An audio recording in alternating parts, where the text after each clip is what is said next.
Okay, thank you and welcome. Okay, thank you. Before we move to the topic of today, we want to give you a brief history of LIMI hospitals. This is our vision. Our vision is we seek to empower institutions, people, and families through a great research, training, and delivery healthcare ecosystem.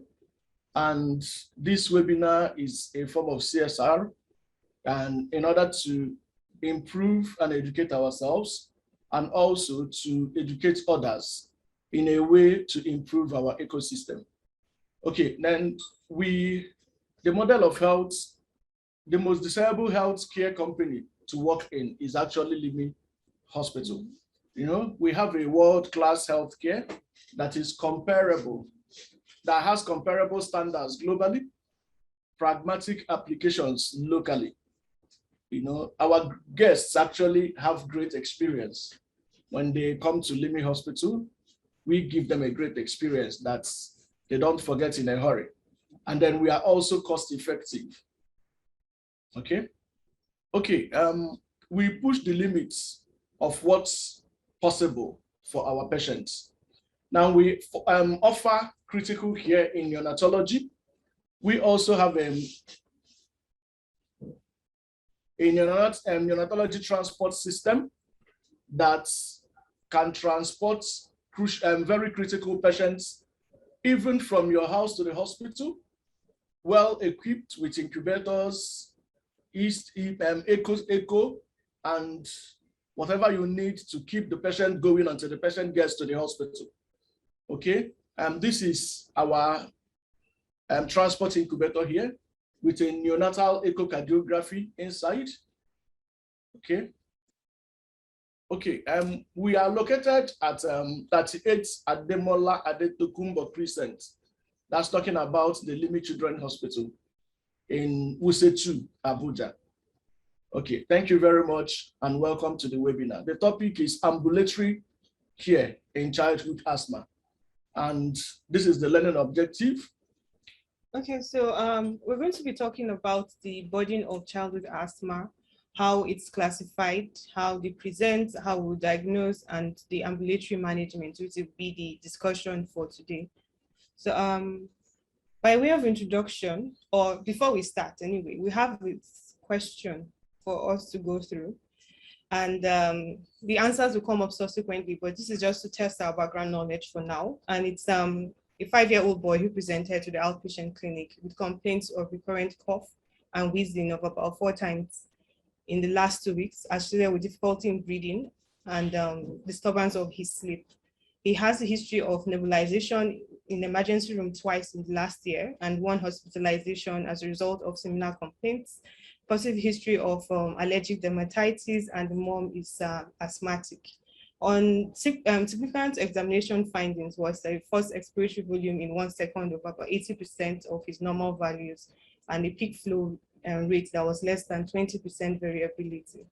So the question is, how would we classify his asthma?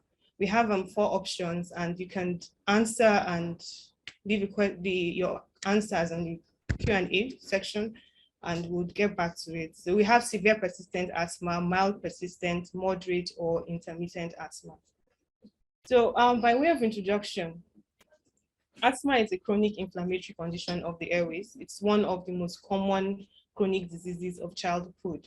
It's characterized by reversible, diffuse lower airway obstruction caused by airway inflammation, edema, bronchial smooth muscle spasm, and mucus plugging. And then an acute exacerbation is when all these things happen with episode of progressive wheezing, cough, chest tightness, shortness of breath, or combination of all these symptoms. Okay, so what we're trying to say is this. There are 3 basic things that happen in asthma. Number 1 is there is airway inflammation.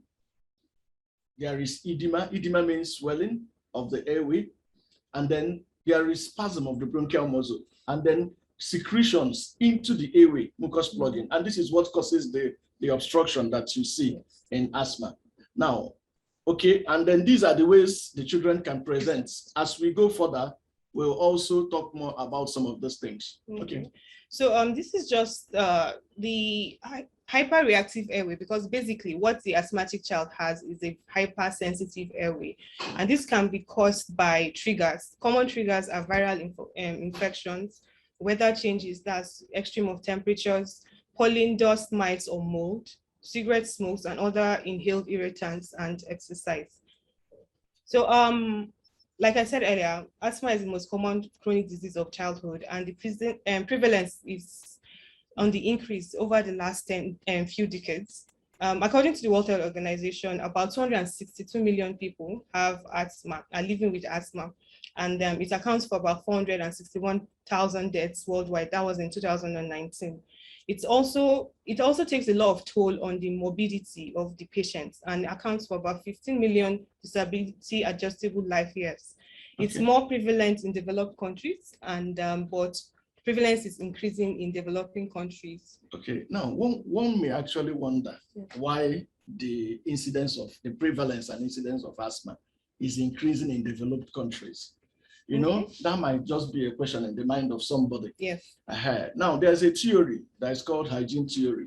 You know, people have come up with those that they actually say that when children are growing and they are not exposed to these allergens, and they are not exposed to infections, as they are growing up, the tendency of having allergies as they are growing is higher than in children who had a lot of infections and been exposed to allergens from their childhood. They tend to do better with this. So it has been discovered that these children who live in developed countries, that they're not actually exposed to the allergens until a certain age when they start going out and all that.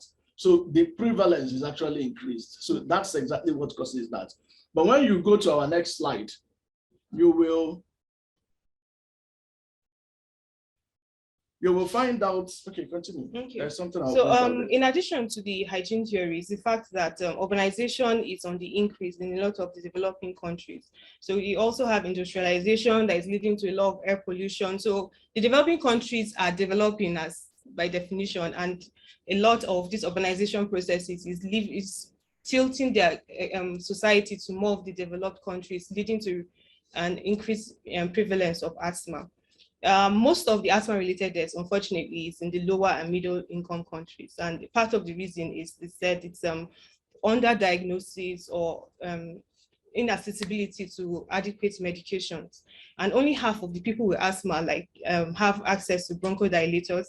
Less than 1 in 5 of them have access to steroid inhalers. And these are all crucial medications in the management of asthma. Okay, like you pointed out, underdiagnosis is very important in the diagnosis of asthma. The reason is this: when these children, sometimes when they come to the hospital, the typical symptoms of asthma may not be there.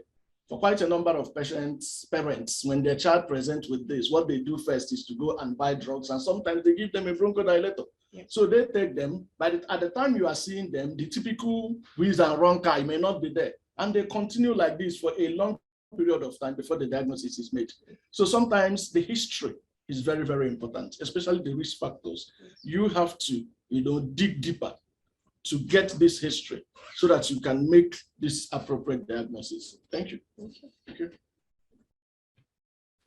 So the risk factors, like we said, is a positive family history of asthma and other allergic conditions, urbanization we mentioned earlier, events in early life like low birth weight, prematurity predisposes them to chronic lung diseases later in life, and exposure to tobacco. This is one of the most reversible cause of or predisposing factor to asthma later in life. Exposure to environmental allergens and irritants, and overweight and obesity too has also been linked with asthma occurrence. Okay, of course, there's a difference between risk factor and trigger factors. So in your history, you have to be very particular about some of these things. When you're talking about risk factors, we're talking about things like family history of asthma. Yes. For children who have respiratory insults during childhood, we have a child we are managing for bronchopulmonary dysplasia. Yes. So these are the kind of people that may come up with asthma later in life because of the insult that has already happened to their lungs. Yes. So these are risk factors. Obesity is a risk factor, And then constant environmental allergen can also be a risk factor. Then trigger factors are things that when a child is already predisposed to having asthma. So these trigger factors like dust, fumes, when they happen on a child who is already predisposed, then this child is bound to start manifesting the symptoms. Okay. So the Global Initiative for Asthma, GINA, classified asthma into 4 groups. This is an old classification anyway, but it took into account frequency of the cough, wheezing, chest tightness, or difficulty in breathing, the intensity of the flare-ups, frequency of night symptoms, and the lung function test. So based on these, they classified them into intermittent, mild persistent, moderate persistent, and severe persistent. For the boy we saw earlier, the 5-year-old boy, he presented with symptoms of at least 4 episodes of cough and difficulty in breathing in the last 2 weeks. So that will place him definitely above intermittent asthma. Then he had a FEV1 of greater than 80% and a variability that was less than 20. So that has settled him down into mild persistent asthma. So I don't know if we have any answers on the Q&A or on the polls to see. Okay, let's.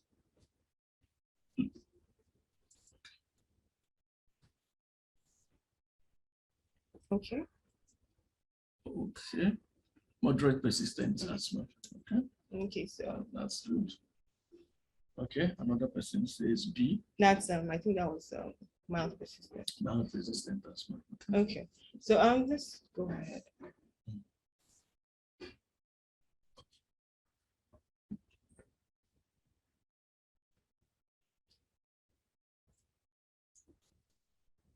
So the current classification that GINA has adopted is the mild, moderate, and severe.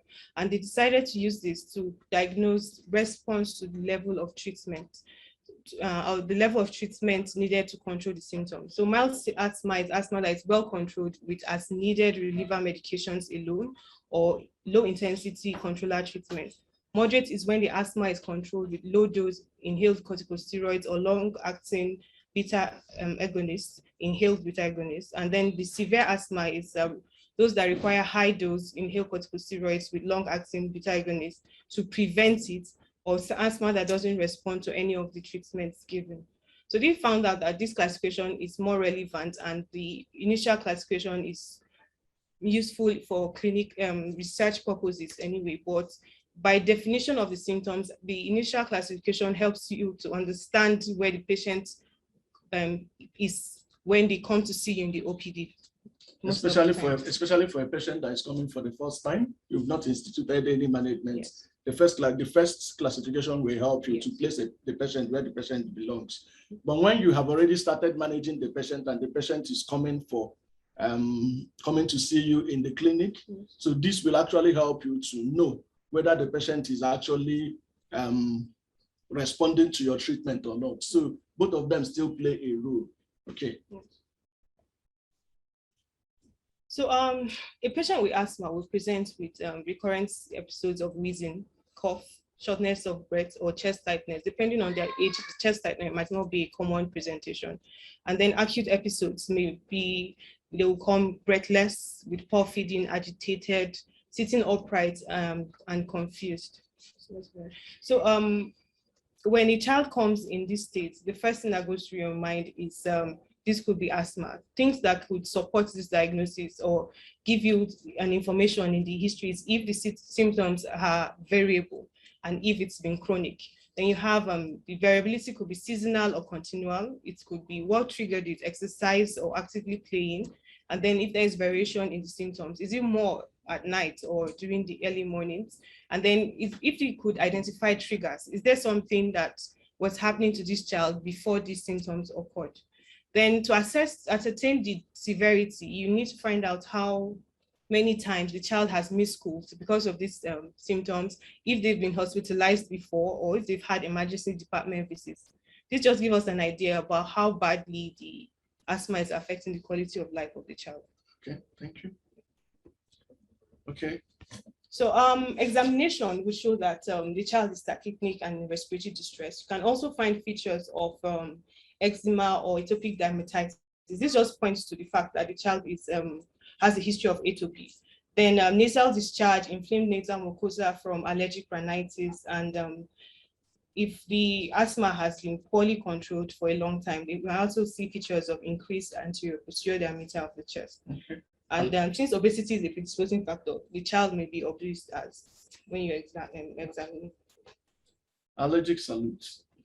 Okay. So the allergic salute is just you say from children with allergic rhinitis have itching in the nostril. So from frequent itching, there is a transverse mark on the nasal bridge that you see from chronic. So how do they do the salute? Yes. So you just see the see the transverse mark there. Yes. See? Allergic salute. Yeah. Okay. You also have allergic shyness when you have hyperpigmented lower eyelids. Yes. Just at this point, it looks like there are water accumulating there. There are also signs of allergy. These are things that you look out for when a patient is before you, and then with that, it can help you to make your diagnosis. Okay. So the peculiarity about diagnosing asthma in children is that a lot of it is based on clinical judgment. There's just a few investigations that would support what you're suspecting. And symptoms are highly suggestive of asthma. It's, like I said, frequent episodes of wheeze, activity-induced or cough or nocturnal cough, and then absence of seasonal variation. Because in early childhood, there are a lot of respiratory infections that come with wheezing and cough, but those ones have seasonal variation as opposed to asthma that would be more recurrent, more chronic, and can happen at any time of the year. Like I said before, in LIMI Hospital, we emphasize a lot on detailed history taking. It's very, very important, especially it's not every disease that you just go to the lab, say, okay, go and do this, take blood sample and do that. There are some diseases that you have to sit down and do a detailed history, take a detailed history and do a detailed examination. Asthma is one of them. So that's why we emphasize, even in LIMI Hospital, that when a child comes, that you have to be thorough. You have to be thorough. You don't just because sometimes these people may have gone from one hospital to another, recurrent cough, and they are presenting to you. Being a tertiary hospital, when a patient like that gets to LIMI, that diagnosis has to be made. Okay, so it's important. The history is very, very important. The examination is very, very important for you to come up with a diagnosis. And when you come up with a diagnosis, the mother should know. I've seen mothers who say they've been nebulized. I don't know, sometimes I don't understand. They've been nebulized, they've been given bronchodilators, but still, if you ask them what's wrong with their child, they don't know. And when you now say, it's your child, madam, it looks like your child has asthma, they will scream, asthma, as if they are, but they've been attending hospitals for a long period of time. So let's not shy away from telling our patients what the diagnosis is exactly, especially when we are sure that that is what it is. Okay? All right. So for children less than 5 years that unfortunately cannot carry out more respiratory and lung function tests, like using the spirometry or even the peak flow meter, a way to ascertain the diagnosis of asthma is by trial of treatments. That's with short-acting bronchodilators or even inhaled glucocorticosteroids, that's salbutamol and budesonide most of the time. So if there is a marked clinical improvement during the treatment, or there's deterioration when the treatment stops, this supports a diagnosis of asthma. But this is for children less than 5 years, or those that are not cooperative enough to do the lung function test. But for those who can do it, you treat them, they repeat their lung function test, and then you compare before the treatment and after the treatment, and that will give you an idea. So differential diagnosis of asthma, especially in children less than 5 years, is bronchiolitis is one of them. They come with cough and wheezing, and sometimes difficulty in breathing. And depending on how severe it is, the oxygen saturation levels can be low. So, however, the pathophysiology of bronchiolitis is it affects the lower airways, like asthma too, but it's from edema, as opposed to asthma that causes bronchodilation. So if you treat bronchiolitis with a bronchodilator, you would not see significant improvement in the child's state, as opposed to treating a child with asthma with a bronchodilator. Okay. Other Bronchiolitis is also caused, yes. It's a viral infection actually. So others are aspiration syndromes, but this one to come acutely. It's a sudden event that occluded the airways and caused the symptoms. Croup, a viral infection that presents with a monophasic wheeze, as opposed to the asthma wheeze that is polyphonic. And then inhalational injury, cystic fibrosis is another cause. But the cough in cystic fibrosis usually starts sometimes just shortly after birth. And then they also have other symptoms. They have the digestive tract symptoms, where they have the bulky stools and failure to thrive because of digestive issues. So these are common differential diagnoses for asthma. Okay, another Maruda that a lot of children come up with is gastroesophageal reflux disease. Yes. Okay, because of the chest tightness and the chest pain, they will, every time the patient presents, they will give them antacids, and it continues. So most of them actually have acute bronchial asthma. Okay, so we also need to know that. All right. So investigations for asthma is basically to measure investigations. We've said yes. clinical diagnosis, and then it's basically to measure the lung function. Exactly. Yes, and then we have the spirometry, the peak expiratory flow, and with bronchodilator test. So what happens is that you measure and get a baseline reading, administer salbutamol, up to 400 micrograms, and then test within some minutes to see if there's an improvement in the clinical state. Okay. For asthma, we expect that you have more than 12% increase in the FEV1 values post-dilator administration. There are other lung diseases that can cause the obstructive airway features that you find in the spirometry. So another way of honing it down to asthma is to measure the FEV1 to the forced vital capacity ratio. And it's normally in around 0.9 in children, but it will be less than this when the child has asthma. So other tests that can be done is to measure the airway responsiveness. It could be indirect or direct. With indirect is with mannitol and exercise to trigger the hypersensitivity reaction, and then direct could be with methacholine or histamine. Then you can also, because I said some of them have history of atopy, so assessing the allergic status of the child could help you support the diagnosis. Okay, this is asthma with atopy in the background. So you do a skin test or measuring specific immunoglobulins to known allergens. Okay, I'm just wondering, how easy is it to get the family history of asthma? I don't know whether anybody has encountered that difficulty in getting a family history of asthma. How easy is that? Because a lot of people wouldn't want to come up straight to tell you there's a family history of asthma. And then how do you go about that? Because sometimes for some families, they may not have an overt asthma, but they have a background allergy that could predispose their child to having asthma. Okay, for some of them, it might just be somebody that is having a recurrent rhinitis. Some people, they will have itching in the ear. Some of them, their throat itches them often and on. So those things are manifestations of allergy. But asthma is like the extreme. So sometimes when you ask them like that, do you have any family history of asthma? They will tell you no. And then making that diagnosis becomes very difficult. But when you break it down, is there anybody in the family who usually itches the eyes, the ears, the throat? And you find out that most of the times, in about quite a number of them, they will agree to that. And that could be the family background history of allergy. So it's very important we do that. And please, before you tell anybody to exercise, there should be a bronchodilator close by you before somebody collapses while running around. Okay? All right.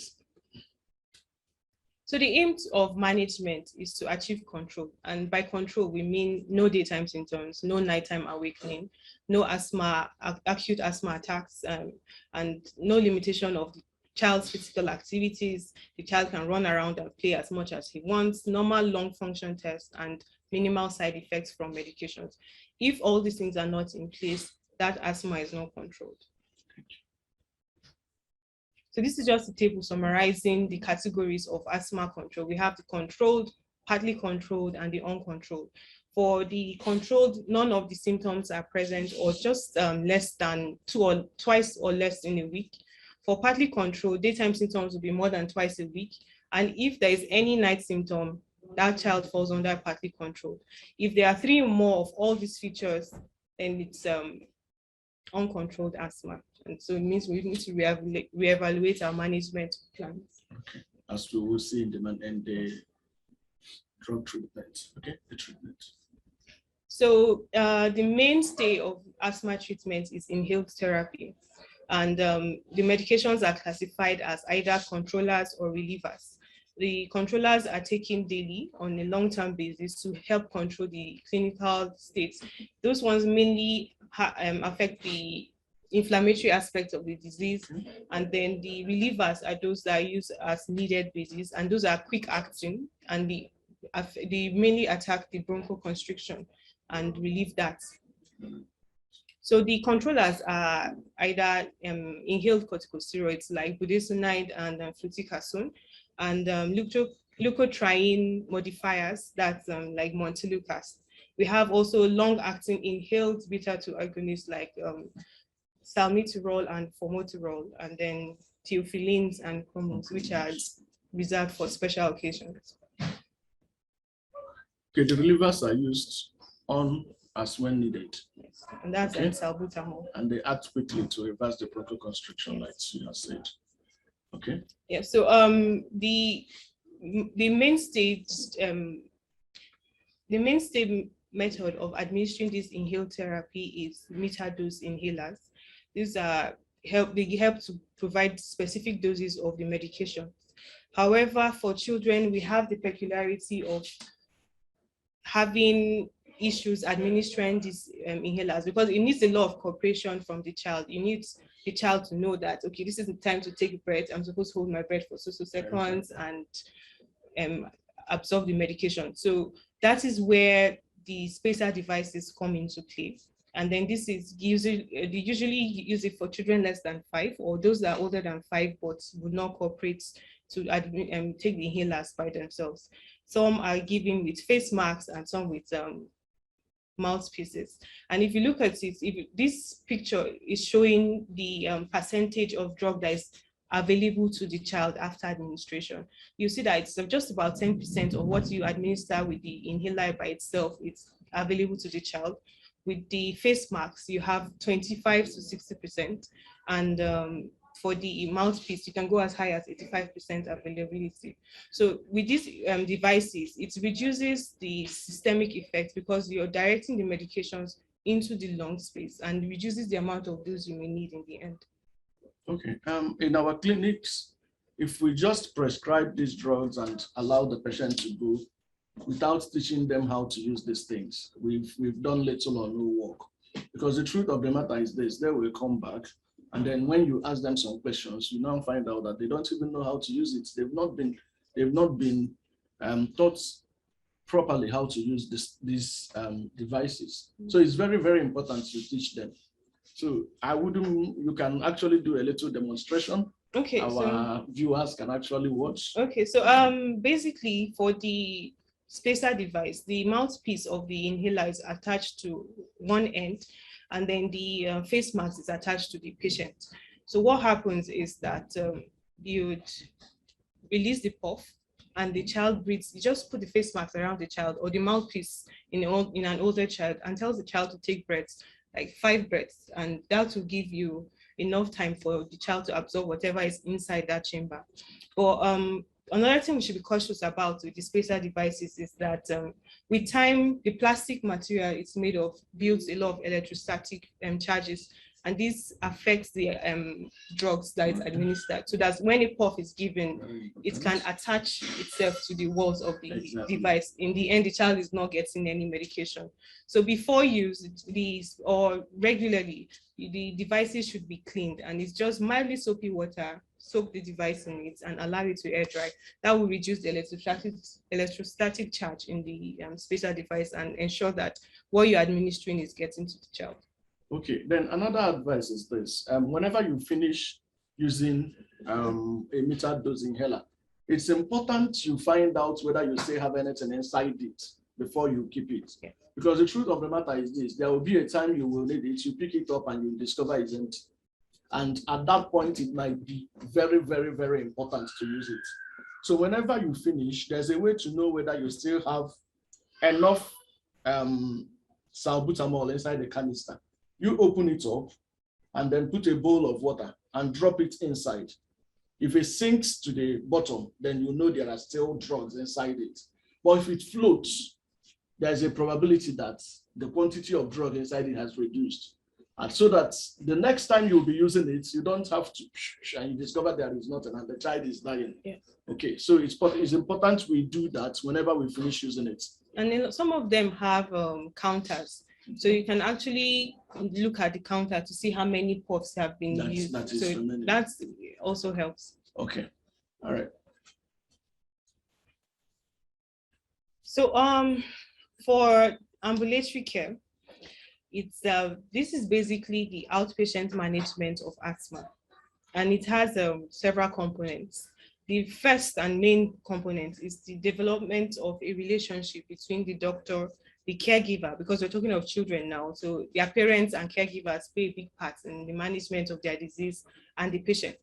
So it's this is done through guided self-management.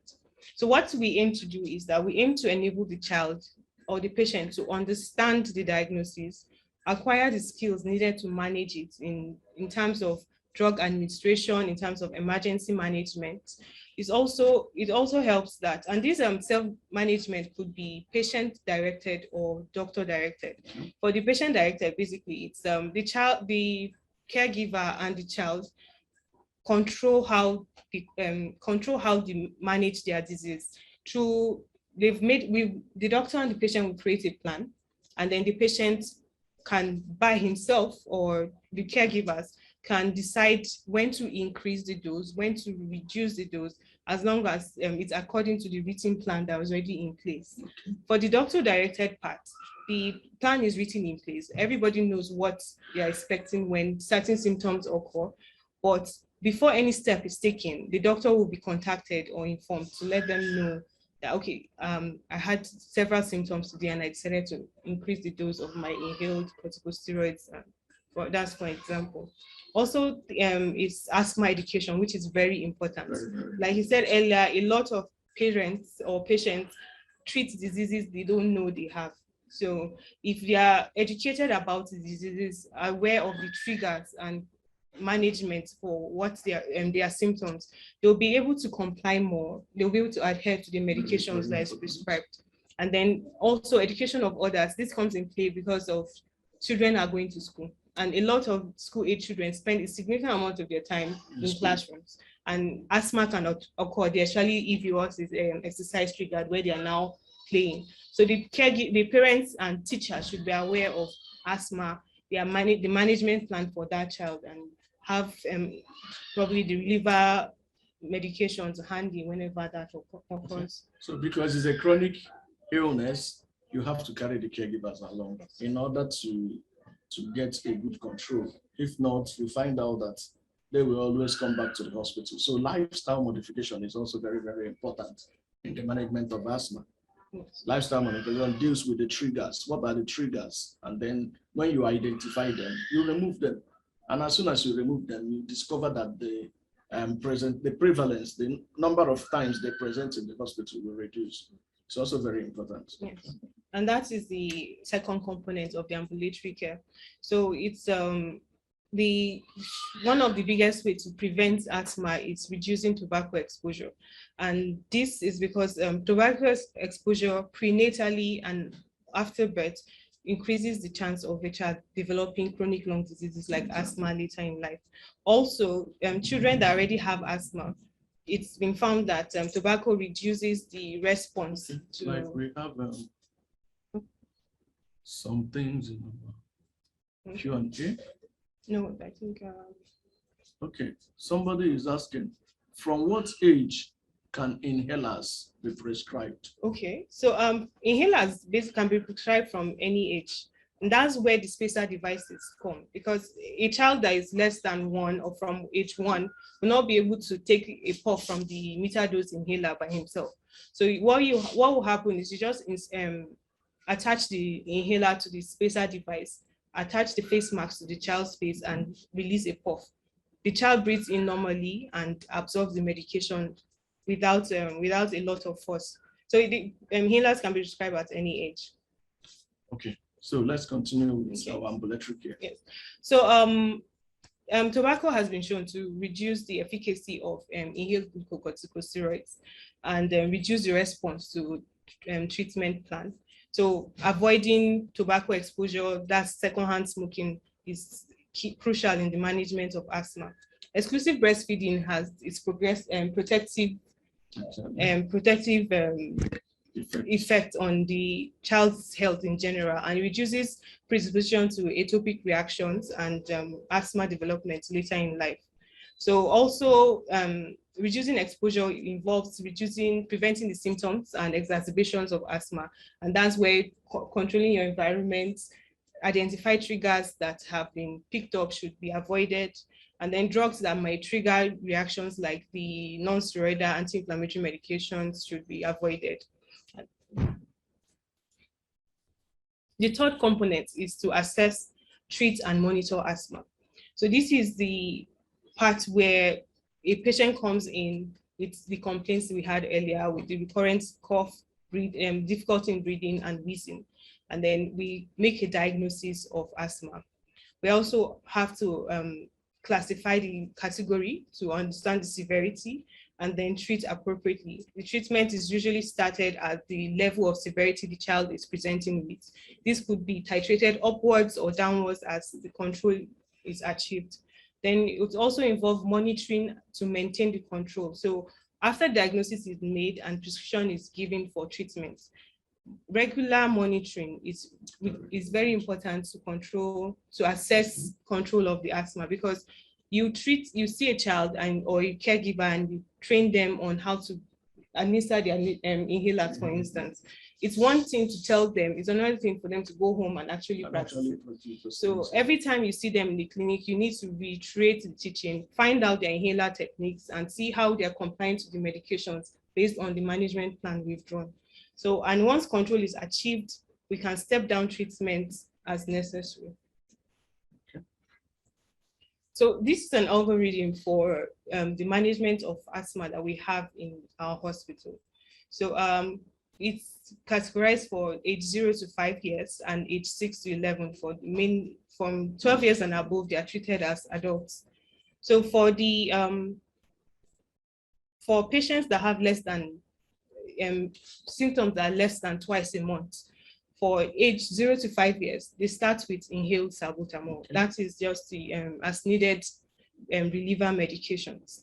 And if the symptoms are not controlled or it worsens and you have symptoms twice a month or more, you can now add low dose budesonide, that's the low dose inhaled corticosteroid, with the as needed salbutamol. So the corticosteroid provides the long-acting anti-inflammatory effect, and then the salbutamol would help relieve the bronchoconstriction and the acute presentations the child might have.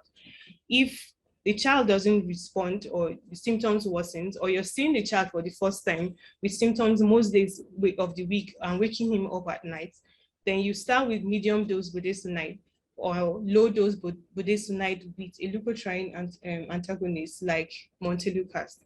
For the dosages, the low dose means 100 to 200 micrograms, and medium dose is just the double of the low dose, which is around 200 to 400. No, what we're trying to say in that sense is this: it's good to have an algorithm, in your emergency centers for some of these common emergencies, and that is what Limi Hospital has actually done. We've developed quite a number of algorithms for our emergency patients, and this is one of them. Because if you don't have this, it might be difficult trying to think about what you will do when there is an emergency in front of you. So that is the algorithm in the hospital that we follow once we have a case of acute asthma. Okay. Okay. So a big component of the ambulatory care is managing asthma exacerbations. That's we've done our best. We've created a management plan. We've counseled our patients on the diagnosis and given them the appropriate medications. But something happens and the child develops acute severe asthma. So what happens at this point is that it's the immediate and objective assessment of the severity and um, prompt interventions to control the symptoms the child has. Then it also involves disposition, arranging for proper follow-up once the child is stabilized. So the next slide will show an algorithm for the management of the acute. Once a patient gets to this level, we actually classify some of these patients as critical patients. And of course, in Limi Hospital, we try as much as possible to make sure that our consultants see them like 2 to 3 times before the end of work time.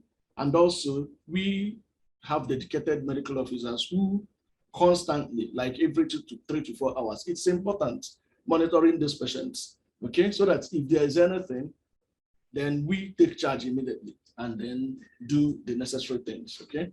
So it's important we monitor the patient while the patient is on admission. We monitor the treatment that we are giving to the patient and be sure that this patient is actually responding to treatment. Okay. So based on severity, that's from history and physical examinations, acute asthma can be classified into mild, moderate, severe, or life-threatening. And this table just shows the clinical features that would categorize patients into the different groups. If the mental status is normal or just mildly agitated, the child may be mild or have moderate asthma. If there's decreased activity, especially feeding in infants, or the infant stops feeding in entirety, that's moderate to severe. And if the child is unable to eat, that's life-threatening with impending respiratory failure. Also, you have features of respiratory distress like intercostal or subcostal retractions, or if the child is using all the accessory muscles to breathe in.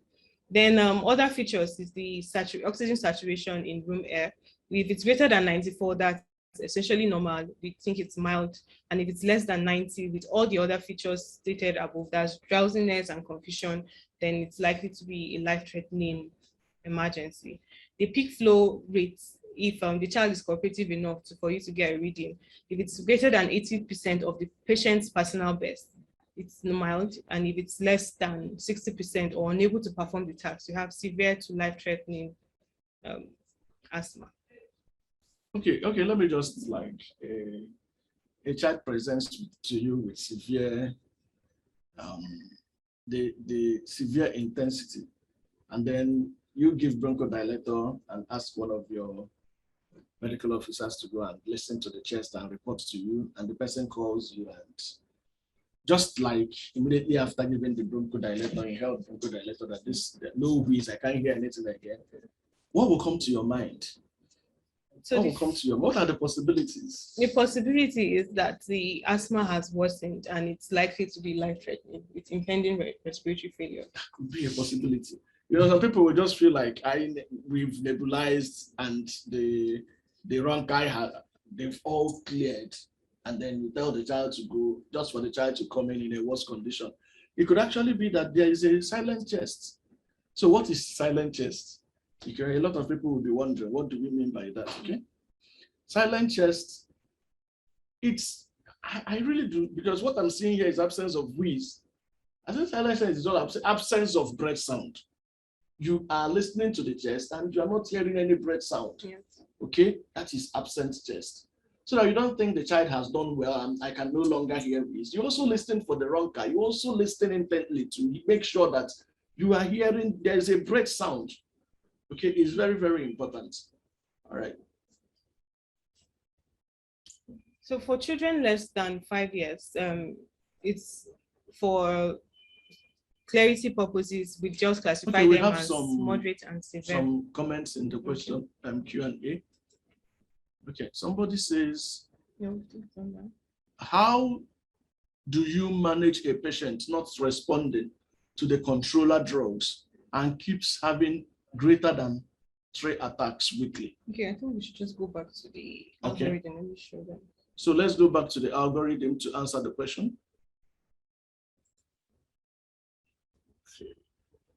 Sorry. Okay, so for the more than 3 attacks and not responding to medications, there's a step ladder. So for that, the child is likely started on medium dose budesonide or low dose budesonide with montelukast. This can be upgraded to a higher dose. So you can either increase the dosage, the concentration of the steroid that is given, or you add oral corticosteroids, prednisolone. That's if the child is less than 5 years, because long-acting beta agonist is not recommended for that age group. But once the child is older than 5 years, you can add medium dose budesonide or fluticasone and a long-acting beta agonist like formoterol or salmeterol. Formoterol is preferred to salmeterol because it has a faster onset of action. It's almost as fast as salbutamol and lasts longer. Available is It formoterol? is very expensive and it's not readily available. Exactly. Yeah. Okay. So, and then if the child doesn't respond with this medication, if it's less than 5 years, please refer for a specialist review. Take over the respiration. Intubate immediately. Okay. I don't know. I think there's still more questions. Okay. Okay, we still have more questions. Okay. Oh, Just scroll down. Okay.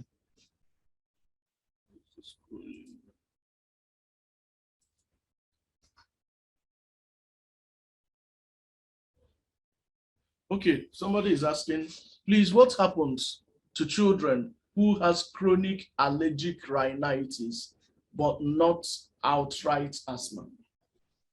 Chronic allergic rhinitis. Okay. When you are talking about chronic allergic rhinitis, the truth of the matter is this: the first thing you have to talk about is lifestyle modifications, because there are triggers. You have to identify what is causing this chronic rhinitis, and you have to deal with it. I remember in the past when we used a lot of clothes, this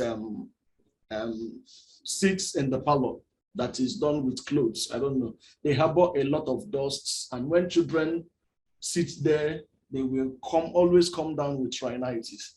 And then I remembered we counseled them to change, especially at the period when they were using a lot of rugs. We have a lot of children coming down with that. As soon as these triggers were removed from the house, you find out that the frequency of this allergic rhinitis reduced dramatically.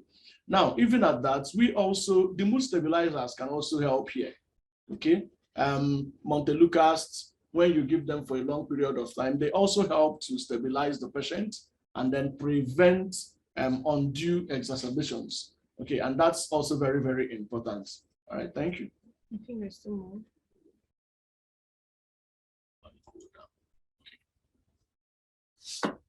You haven't emphasized oxygen and nebulization. Okay, we are coming to that. Okay, and then somebody says, thank you. Please, for patients that present in your emergency room with acute exacerbation of asthma, do you admit all of them? If not, how soon do you allow them home? Okay, so these questions, I guess that's just ahead of their time, I guess, because we just started discussing the acute exacerbation of asthma. That's so as we go yes, along, they will get to okay, the answers will come. Okay. Okay.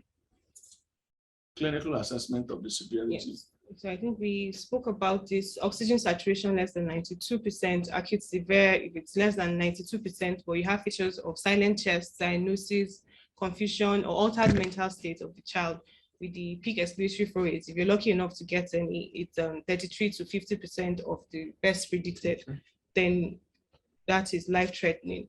But if they're still using accessory muscles, peak expiratory rates between 33 to 50%, then that's for children older than 5 years. We have acute severe. So next slide. So this question is a 2-year-old boy who presented to the emergency department with cough of 3 days duration, difficulty and noisy breathing, which has progressively worsened over the 2 days. On examination, he had respiratory distress with subcostal recession and flaring, tachypnea of about 42 circles per minute with wheezing, and saturation oxygen levels of about 85 to 88%. So he was commenced on intranasal oxygen, and what is the appropriate next step? It is intravenous hydrocortisone, salbutamol nebulization, or salbutamol with ipratropium bromide. So okay, answer the question. And then we'll review discuss it later. Okay, the emergency management of acute exacerbation. So I think here you will get the answers to the questions that have been previously asked. Okay, so for the initial assessment, it's to get a brief history and physical examination to measure the saturation of the oxygen levels, the FEV1 and FE and the peak respiratory flow rate. That is if the child is old enough, and then commence intranasal oxygen, especially when the saturation is below 92%.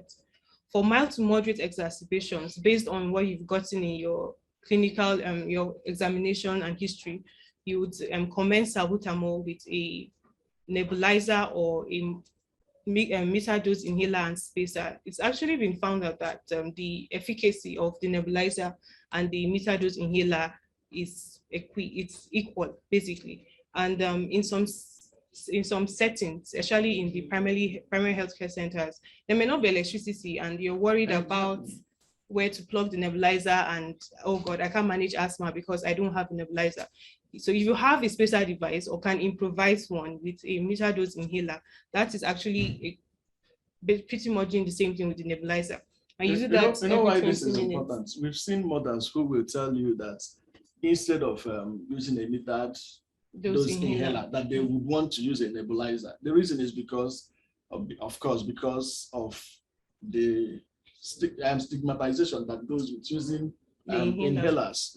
But now, at least she has been able to tell us one advantage. The truth of the matter is this: you can't be going around with a nebulizer. Okay, for a child who may start having an acute exacerbation in school, what will happen? Where is the nebulizer? So that's why it's also important to use metered dose inhaler. Okay, in as much as you have a nebulizer in your house, it's also important that you also have an MDI. Of course, it could possibility of NEPA taking lights, and there's no light around. By the time you go to on the gen, I mean, one or two things could have happened if you don't have an automatic gen that ons itself when light is off. So it's important to also have a metered dose inhaler in addition to having a nebulizer. Okay. So the nebulization is done 15 to 20 minutes apart 3 times in the first hour, and then the child is reevaluated. Also, you can give oral corticosteroids if there is no initial response, or if the child, some children that are already on inhaled corticosteroid might have used it at home before coming to the hospital. So you just commence the oral corticosteroids and reassess after 1 hour. So for the severe, the next slide, for the severe and life-threatening, for severe exacerbations, we use salbutamol and ipratropium bromide. This can also be given with a metered dose inhaler and spacer or a nebulizer. And then this is administered 3 doses every 20 minutes for the first hour, or single continuous 1 hour dose for at least 3 times. Then also give oral systemic corticosteroids. Oxygen is ongoing. That's the first thing we start with. Then life-threatening or impending respiratory failure, we admit in the pediatric intensive care unit, intubate, because at this point, the chest is silent, the mental status is altered, so there's no spontaneous respiration might not be present at that time. So we can also then administer nebulized salbutamol with the mechanical ventilator with ipratropium bromide, intravenous corticosteroids, and consider other adjuncts like theophylline and then salbutamol. As soon as you have life-threatening impending respiratory failure, intubate the child. Very important. And then put the child under mechanical ventilation immediately. Okay, before you even start talking about the drugs. It's life-saving. Okay. So like I said, with each with each intervention, we reevaluate.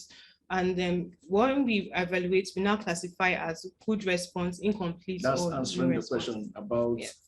do we admit, do we allow them to go home? Okay. So for a child that comes, especially maybe mild, moderate acute exacerbation and has been and respiration has been sustained for more than 60 minutes after treatment, the peak expiratory rate, flow rate has gone up, and about 70% of predicted, no respiratory distress and normal physical examination findings, that child will be observed and will discharge for a short clinic appointment.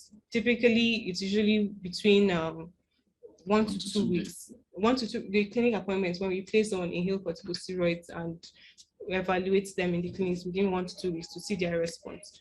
Then for incomplete response, that's people with mild to moderate symptoms and the the FEV1 or the peak expiratory flow rates is between 40 to 80%.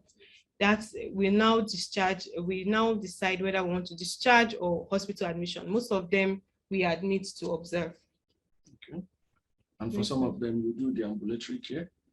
You ask, they can go home and come back the next day. You review them. Yes. And then for like 2 to 3 days, they should be coming around. You check them, you review them, and then you counsel the parents appropriately. For those with poor response, that's when the FEV1 or peak expiratory flow rate is less than 40% of predicted. They're still in severe respiratory distress. We admit into the pediatric intensive care units. Those are the ones we have more questions okay. here. No Q&A.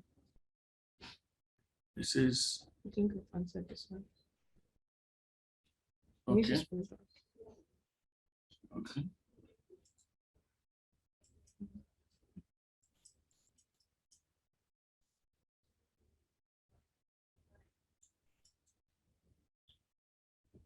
This. Okay, I think we've actually answered the question. No, I think we need to scroll down a bit. Go higher.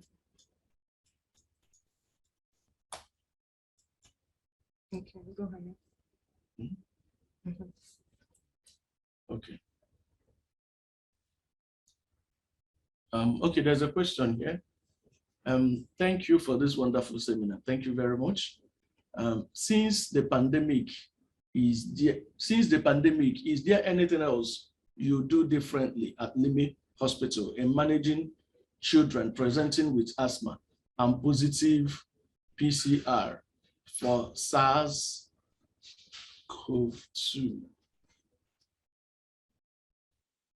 So we don't manage positive COVID patients in the hospital. However, we've the peculiarity with the fact that the virus affects the respiratory airways and could present with cause asthma, trigger asthma attack in the patients. We manage the patients as they come. If we evaluate and we check that the child is in severe acute asthma management, we manage as severe acute asthma. The positive COVID result comes up later, and then they are directed to the appropriate managing centers to finish up the management. Okay, now the truth of the matter is this: any patient in the midst of COVID that is coming with anything upper respiratory tract infection should be careful in the management of the patient. Okay, there has to be an extra suspicion, and then you have to be careful in the management of the patient. You wear your face masks appropriately. Of course, it should be something you do all the time in the hospital and even beyond the hospital. Okay, so in addition, that's another aspect. Now, somebody is asking, what corticosteroid is recommended and dose? Okay, for the inhaled corticosteroids, we recommend budesonide or fluticasone. But for the acute exacerbations, it's hydrocortisone or prednisolone that we use in acute severe management. And then there's another question that is it okay to give corticosteroids orally in severe acute? Severe acute is intravenous systemic corticosteroids that is prescribed. For mild exacerbations, if the child can tolerate oral corticosteroid can be given. But in the end, most of them are discharged on short course of oral corticosteroids to suppress the inflammatory reaction. Okay, that's for the questions we have here.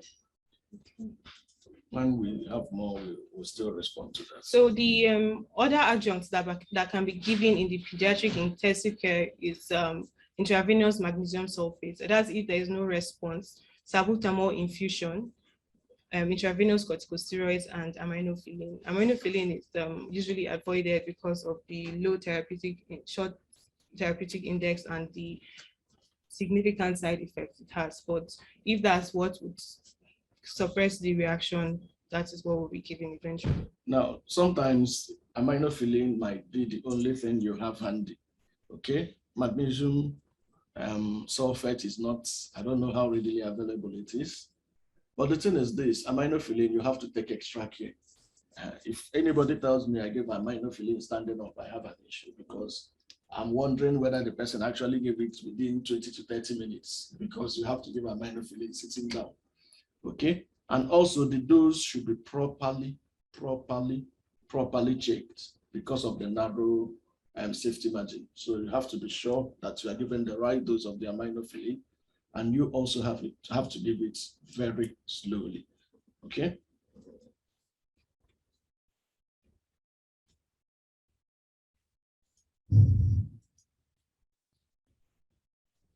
So the admission criteria for the pediatric intensive care units is if there is altered sensorium, exhaustion, rising partial pressure of carbon dioxide despite the treatment, and failure to improve despite adequate therapy. So these are just prognostic factors to how severe and life-threatening, yes, for the impending respiratory failure that might occur. It's okay. So, when do you discharge? Yes, indications for discharge is when the partial pressure of the saturation of oxygen is greater than 94% in room air. The short-acting beta-2 agonist requirement is more than 4 hourly. Remember, I said they'll be given after the 20 minutes for the first hour. It can be given hourly until the respiratory rate has picked up. So if this requirement is now less frequently than hourly to 4 hourly or more than 4 hourly, that is an indication that the child can be ready to go home. And then there are no signs of respiratory distress. Very important. So for patients that came with acute severe asthma, follow-up reviews in 48 to 72 hours. 48 preferably. Yes, and then short course of oral corticosteroids between 3 to 5 days. Prednisolone is given at 1 milligrams per kg daily, 1 to 2 milligrams per kg daily, and those that then the patients are discharged on short-acting beta-2 agonists and inhaled corticosteroids. Okay. Moderate use, yeah? Yes, those are the ones that are discharged on that. Right. So they are also, upon discharge, they are also taught, before they are gone, they are taught on inhaler techniques, and their technique is reviewed before discharge. So we're sure that the child is going home to receive the medication as prescribed. Okay, let's look at our question and then see what the answer could possibly is. Okay. Where's the question again? Okay, now. So for this 2-year-old boy, his oxygen saturation is between 85 to 88%. And like you said earlier, for children less than 2 or up to 2 years, theirs are just classified into severe or life-threatening.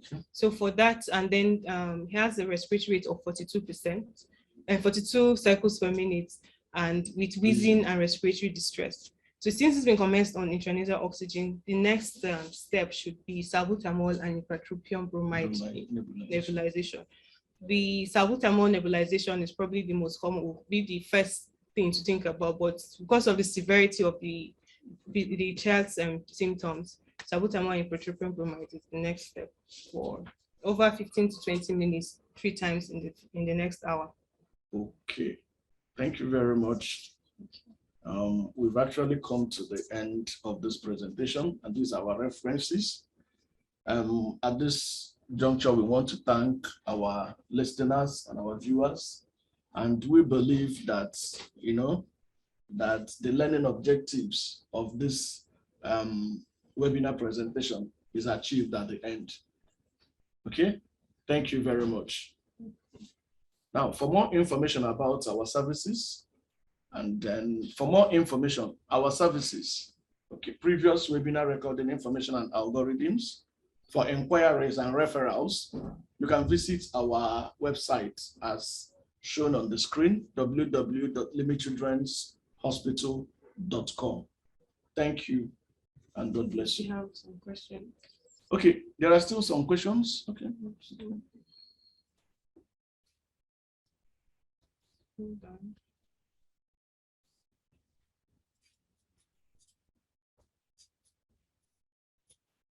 Okay. Frequent use of reliever medication has been shown to predispose to exacerbation, according to Gina. Any light on this? Lovely presentation so far. Thank you. Okay, thank you very much. So, in recent times, a lot of parents or patients are managing asthma have nebulizers at home. They have access to getting salbutamol, and some mothers, probably the child is crying or probably just gasped, and then they are worried it could be an attack, which is quite understandable because if they've experienced an acute exacerbation, they will be very anxious. So those ones may decide to nebulize at the drop of a hat. So this builds up like a tolerance to salbutamol. And then salbutamol is a reliever medication that is essential for asthmatics. But if a tolerance is built up, that bronchodilating effect it has would be lost. And then that predisposes the child to having acute severe asthma. And then when they come to the hospital, using that salbutamol nebulization on its own might also be difficult. So there are some parents we know that have salbutamol at home, and then the child comes with acute asthma, and we nebulize the salbutamol, and the rhonchi is widespread and not responding. No, we just have then we start like with that. Yes. So we just managed for like 48 hours.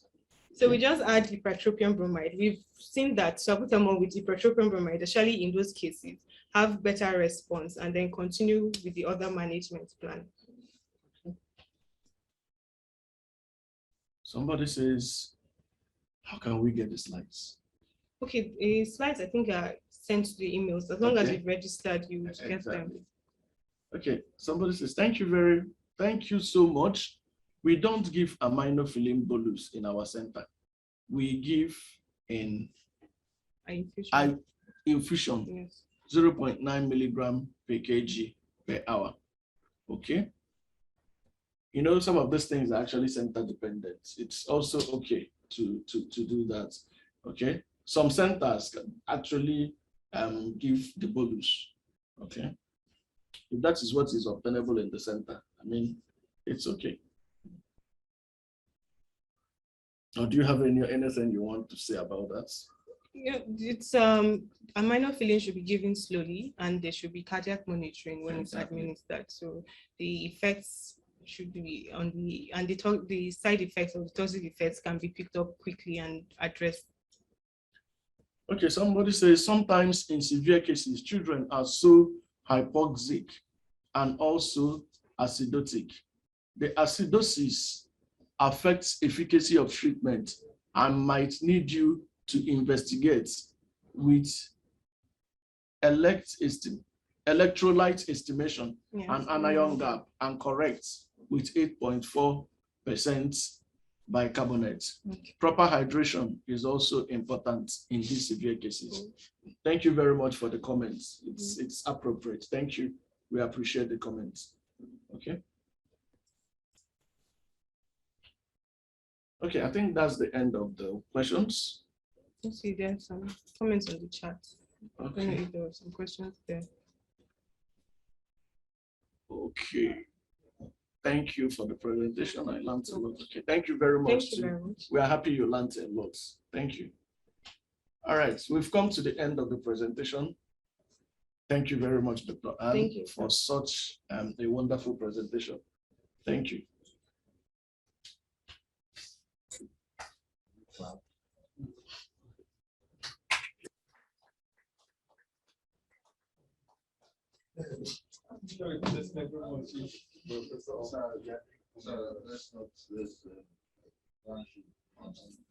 Yes. Any other?